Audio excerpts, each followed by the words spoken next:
Does Maryland basketball have another commit coming? You are Locked On Terps, your daily podcast on the Maryland Terps. Part of the Locked On Podcast Network, your team every day.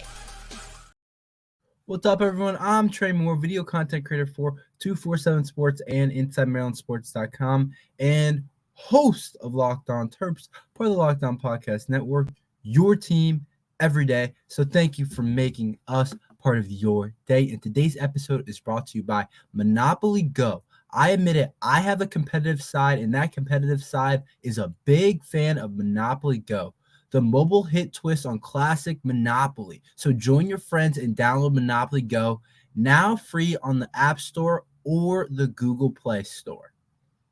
It sounds like Maryland basketball has another commit potentially coming, and I have kind of two sides how I view this player. But it has been a really busy couple of weeks for Maryland basketball. It's been a busy month for Kevin Willard and the rest of the staff. I think they've done a great job with the transfer portal. Currently, we have the 6th ranked transfer portal class on 247. I made sure to check it out, and you could have an argument that we could probably be one. Every single guys that we have brought in are all 4 stars, and it's been a really busy couple of weeks in the portal. Of course, a couple of days ago, we added Selton Miguel, and then, of course, we also have added Gillespie and Rodney Rice through the portal. 3 kind of guards. Gillespie is definitely more of a point guard, but also Rodney Rice could be a co-guard, kind of a 2-1-ish. Maybe could slide down to the 3 if you absolutely need him to. And then Miguel is more of a 2-3 type of guy. So we've added plenty of guard play for Maryland basketball. And it looks like they could add another player. Tafara Gapare looks like he potentially could be the next Maryland commit. I hope that he doesn't commit by the time that, well, I do hope that he commits, but I kind of selfishly don't want him to commit by the time I'm recording this, because then I don't want this to get outdated.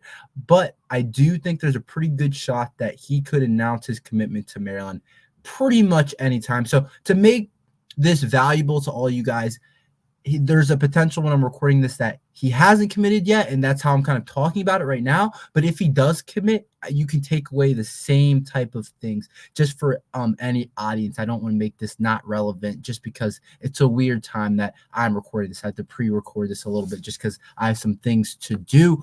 But he's 100% crystal balled right now on 247-2 Maryland.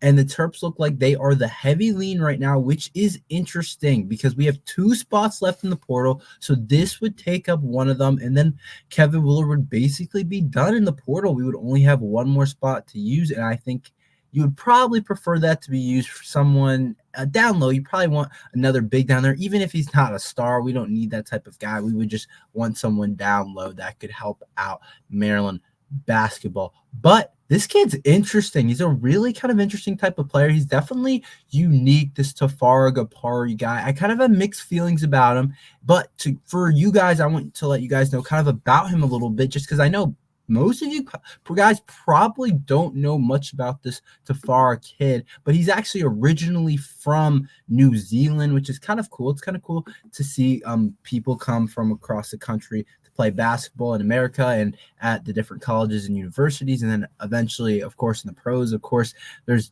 different players that are from outside the country taking over the NBA right now. It seems like that's where the game is going, whether it's Jokic, whether it's Jokic or Luka. There's plenty of guys in the NBA, but this is Tafara, and he is, of course, a college basketball player, but he is from New Zealand. He started his career at UMass, but then he transferred to play at Georgia Tech. So he did play in the ACC last year, where he was definitely a solid role player for Georgia Tech. I like guys coming from the ACC.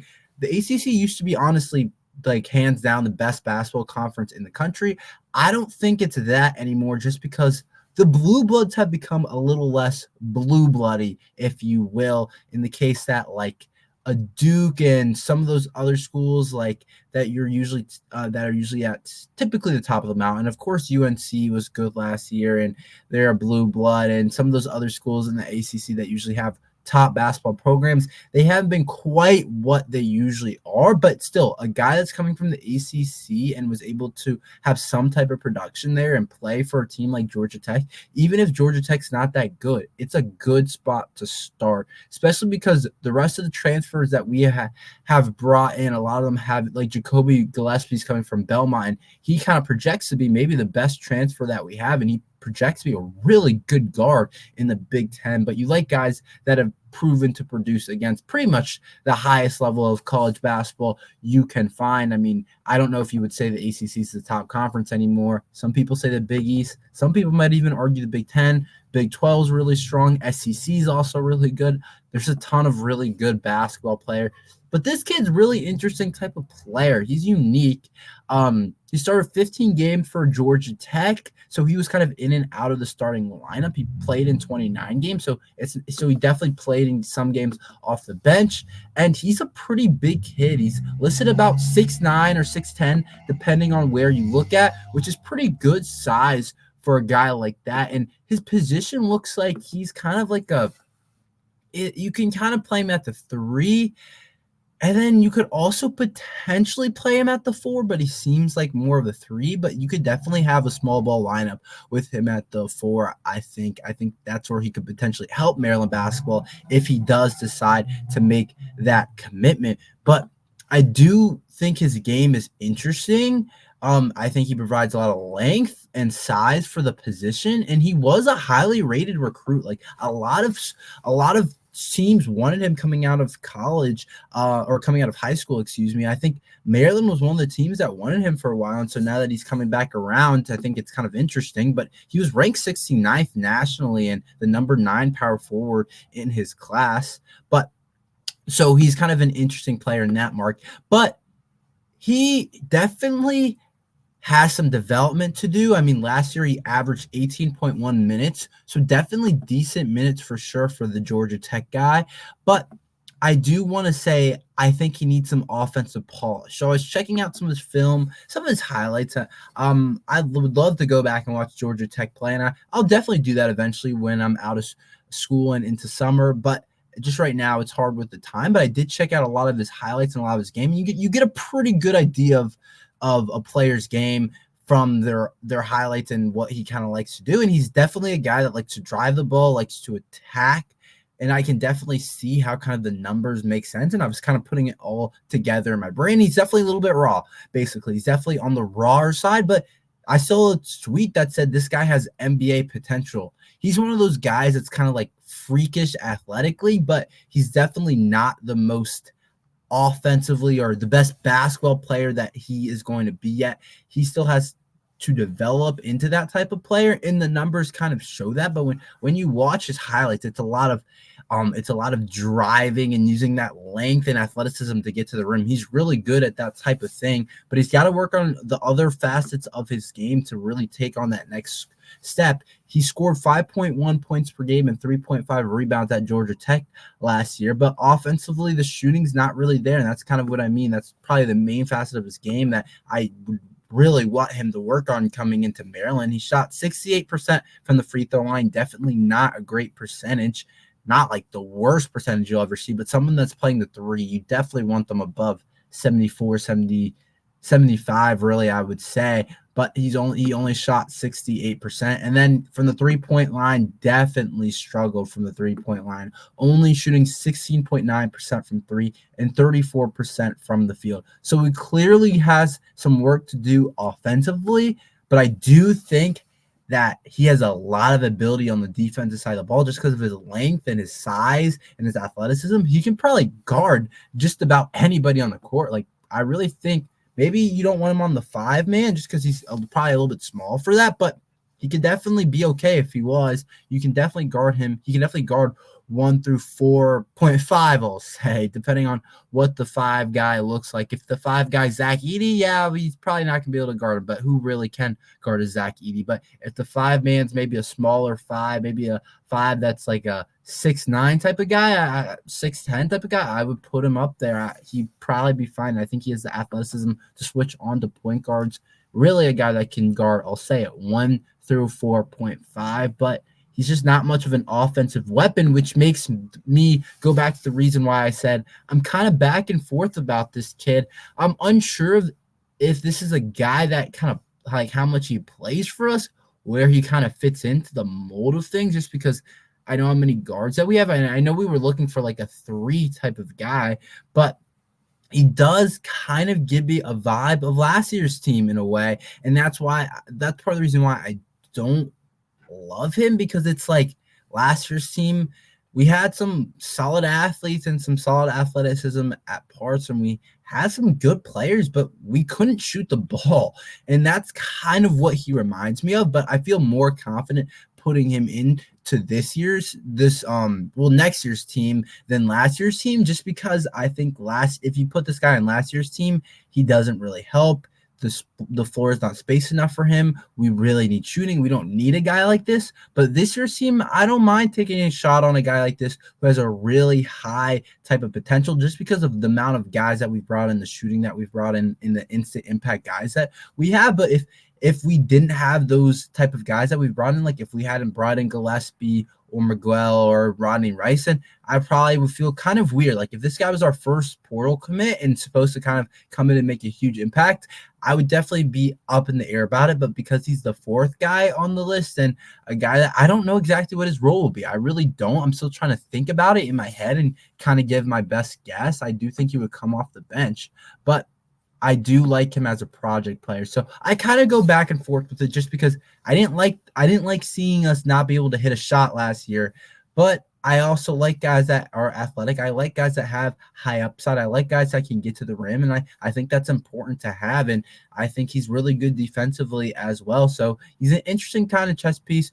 We'll see exactly if we land him, or you could be watching this and we could have potentially already landed him. So we'll see overall what happens with that. I think it's an interesting type of topic, but I do kind of go back and forth overall with him. Who will be the hardest QBs to face this year for Maryland football? I will tell you about that after this ad from eBay Motors and Monopoly Go.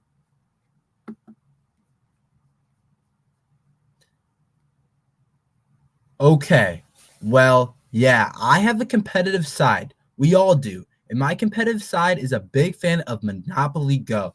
I'm sure you've heard of it. It's been downloaded over 150 million times. It's a great twist on Monopoly where you play on not one, but hundreds of Monopoly boards in crazy locations, building up amazing sites that bring your money. But the best part is messing with your friends. I can charge them rent on my iconic property just like classic Monopoly, but now I can also heist their vaults of riches for myself. So make sure you guys go download Monopoly Go. It's a really cool app. I've been playing it a little bit. So get on the game and join with your friends. Download Monopoly Go, now free in the App Store or Google Play. Passion, drive, and patience. The formula for winning championships, and is also what keeps your ride or die alive. eBay Motors has everything you need to maintain your vehicle and level it up to peak performance. Superchargers, roof racks, LED headlights, and more.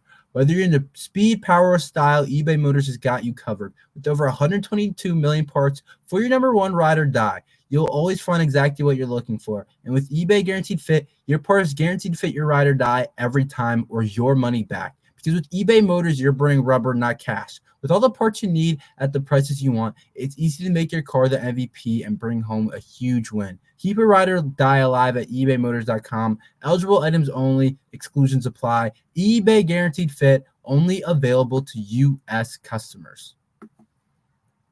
All right, so I'm excited to do this. These are my scariest quarterbacks that Maryland football has to play this year. We've been talking a lot about basketball because there's been a ton of news in the world of basketball, but let's get back to some football. I know a lot of you guys love football, and I think you guys liked when I do this about when I did the scariest receivers that we potentially could face. But here's some of the guys that I think are kind of scary. I do want to start by saying this. I don't think this year we kind of like, I don't think we should be scared of the quarterbacks that we play this year. I think we have a shot against all of them. I don't think any of them are insane. Like sometimes we played guys that are really good players. I do think there's a couple of really good ones, but I don't think any of these guys are like, oh my gosh, like, oh no, like we're playing Bryce Young, college Bryce Young, or we're playing CJ Stroud, or we're playing college Trevor Lawrence, or we're playing college Kyler Murray. Like, I don't think there's a guy like that, but I do think there's some really good players, starting with Dillon Gabriel. I think he might be the scariest guy we see this year in this conference as a quarterback.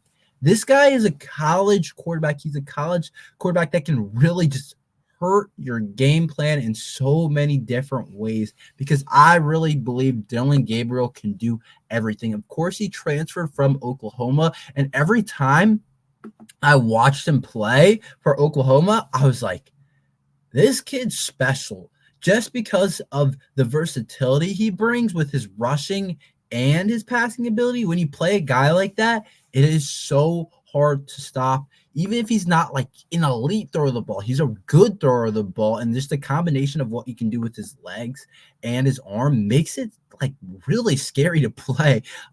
Really scary to play Oregon this year. So I think he's the guy that I think I'd be scared of. Specifically, one game stuck out last year that I watched, the Texas-Oklahoma game, that rivalry. Big players show up in big games, and he showed out in the 285 passing yards combined with 113 rushing yards.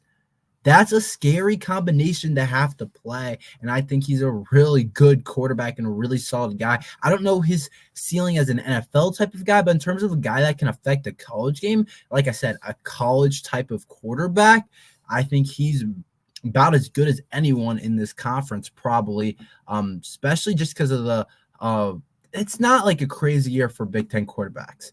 The next guy we've played last year, and he did pretty well against us, is Drew Aller. He's very interesting, and I go back and forth about this kid because I think the kid's so talented. Like that kid's like number one pick in the draft type of talented, but it's like it hasn't come together quite for him. But I do think he's a scary kid to face just because of how big he is and how big his arm is. He has the potential to make every throw on the field. And if Penn State has that receiver room fixed from last year, I know they brought in the kid Julian Fleming from Ohio State, he's not like anything crazy, but he's definitely a pretty good player. And so I don't know the details of Penn State's receiver room. I know they had a guy recently hit the portal, but it will be interesting to see how Drew Aller is. He also has a really good running game backing him up, but I do think Drew Aller in year 3 in his junior year could be potentially a really scary quarterback to face. And we could be looking at this guy and be like, oh,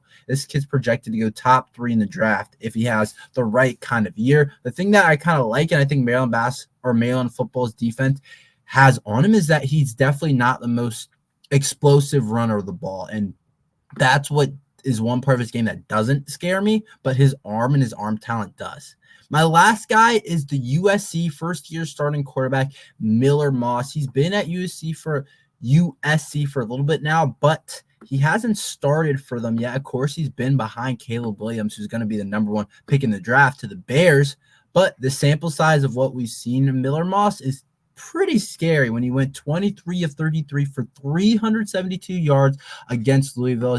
I did watch that bowl game, and I was like, dang, this guy's kind of looks like going to be next up for USC. The interesting part about it is they had that Malachi guy that transferred to Boise State and was kind of Malachi Nelson was supposed to be next in line, but it looked like this Miller Moss kid has kind of taken that over. I mean, obviously Malachi's since transferred, like I said, to Boise State, but it does look like Miller Moss has got this quarterback battle, and it's going to be interesting to see how good of a player he is, but I do think he's one of the scarier players that we play at the quarterback position. I think he's a natural thrower of the football.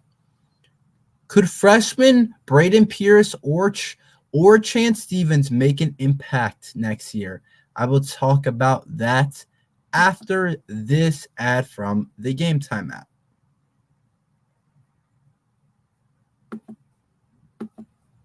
Have you ever wanted to go to a game at the last minute, like a Maryland Terrapins game, but finding tickets is hard?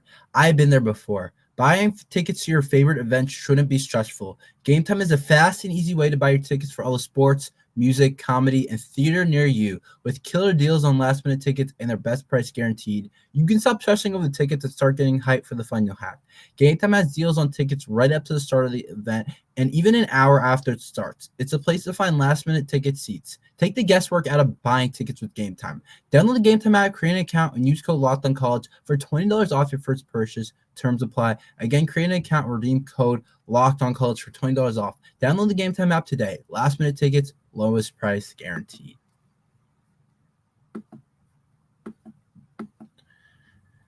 So I want to talk about freshman Braden Pierce, who redshirted this year, and Chance Stevens, who also gets his year back after he had a season-ending injury. I want to talk about, could either one of these kids make an impact next year for Maryland basketball? Because I think they're kind of getting forgotten and nobody's really talking about them. But I want to make a little bit of a segment because I go back and forth about it, and I think about it, and I do think that Braden Pierce has a much better chance to make an impact than Chance Stevens, because I think the guard room is kind of stacked when I'm looking at it. There's a ton of bodies in there and a ton of really good players, not just decent players, like really good players at that guard spot. So it's kind of hard for me to find a place for Chance Stevens. And I look at it and I say, Jacoby Gillespie is going to start either a combination of Rodney Rice could start, and Deshaun Harris-Smith could start. Those three could be our starting three, or it could potentially be Miguel could potentially start, and then Jahari Long also is a really good player, and you don't really usually get much more rotation than 5 guys at that kind of position, and so it's hard for me to say that Chance Stevens will play. I know that he shoots the ball at a really high level, and I know he's a good player, but I don't know if he'll be able to get in the rotation. And then I go back to Braden, and I'm like, okay, I saw this guy's high school tape, and I was like, I don't want to say I overrated it, but I was kind of, I don't know. I got into a little bit of an overhyped of Braden. I really don't know where he's at in terms of his playing style and how good of a player he is. But his high school tape, I was like, this guy has potential to be really good. And I still do believe that. But it was also like kind of a surprise to me that he redshirted, just because some of the struggles that I know that we had it. But I think that this year we're going to be glad that he has that extra year, and he has potential to show what he's got now with some of the guys hitting the portal, like Matty Torre, and of course Julian Reese is back and Derek Queen comes in. But other than Jordan Geronimo, I don't see another big in that rotation, and it depends on how Kevin Willard wants to do it. But I watch this guy. He can block shots. He had post moves. He's a big body down there. He's thick. He's about 6'11", 7 feet, and I liked his feet as well. And I liked him as a player, and I think he has a chance to kind of crack the rotation and be a really good player. It's going to depend on how much he's improved from last year and how much better he's gotten. But when I think about it, I do see a spot where he could play, especially knowing that Julian Reese is in foul trouble a lot. And I think he could potentially have a better offensive game than Jordan Geronimo at this point, just because Jordan Geronimo's game is a little bit interesting. But Braden's more of a 5, Jordan's more of a 4. And so he could potentially see minutes early on and see how he does. But I also could be wrong. He might not play very much. And he could be a guy at the end of the year we're looking at hits the portal, or he could be a guy that is a potential he's a potential fix for Julian Reese and a potential replacement for Julian Reese. I don't know what side we'll get from him, but I do think that you could potentially see either side with Braden Pierce. Chance Stevens, I do think it'll be really hard for him to get in the court. I could be wrong. I know he shoots the ball well, but now we have a lot of elite shooters in the lineup, so it will be interesting. But maybe early on, Kevin Willard tries Chance Stevens out, gives him a chance to play, and if he's playing well, and you keep him in the rotation. Maryland could potentially just play more guys next year too. I think we have the ability to do that, and the better roster to be able to do that. But just with the transfers coming And I do think it's going to be hard for both of them to really crack the rotation, but specifically Chance Stevens. But I do think Braden might have a chance. I don't really know where Kevin Willard sees him. I would be interested to ask him, but I do think Braden has a chance to play. That's all we have for today. Thank you for listening to Locked on Terps. Make sure you like and subscribe. We're here every day talking Maryland football and basketball, so thank you for listening to Locked on Terps.